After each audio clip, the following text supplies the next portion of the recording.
In today's video, I'm going to teach you how to create custom profit formulas in Xero reports. By the end, you'll know how to add your own calculated lines to a profit and loss report so you can highlight the metrics that matter most to your business. First, log in to Xero. From your dashboard, head to Reporting. This is where all the built-in financial reports live, and it's the starting point for customizing what you see. Choose Profit and Loss to open the report you want to enhance. Now click Edit Layout. This switches the report into a mode where you can add, modify, or reorganize rows without changing your underlying accounting data.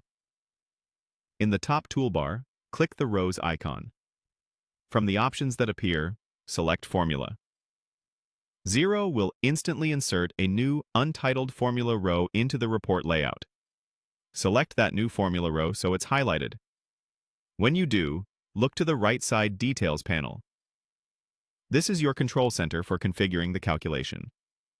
Use the formula builder to create the math you need. You can combine existing report groups and values with standard operators like plus, minus, multiply, divide, and parentheses for order of operations.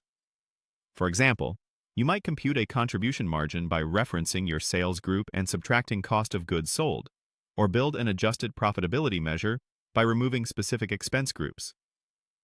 Add the report groups or values into the formula exactly as they appear in your layout. Referencing groups keeps your calculation dynamic, so as the underlying numbers change with new transactions or different date ranges, the formula will automatically update. If you prefer, you can mix in individual lines, but using groups usually makes the formula more robust across periods. Once the calculation is set, rename the formula under row heading. Give it a clear, descriptive title so anyone reading the report understands what the number represents. A good name helps prevent confusion, especially if you're sharing the report with stakeholders who may not know how the formula is built.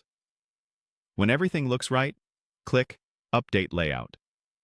This applies your changes to the report and shows the new calculated row with live figures. You can revisit Edit Layout anytime to refine the formula or adjust the title as your reporting needs evolve. That's it. With these steps, you can create custom financial formulas inside Xero Profit and Loss reports, unlocking advanced reporting tailored to your business and making your insights clearer and faster to act on.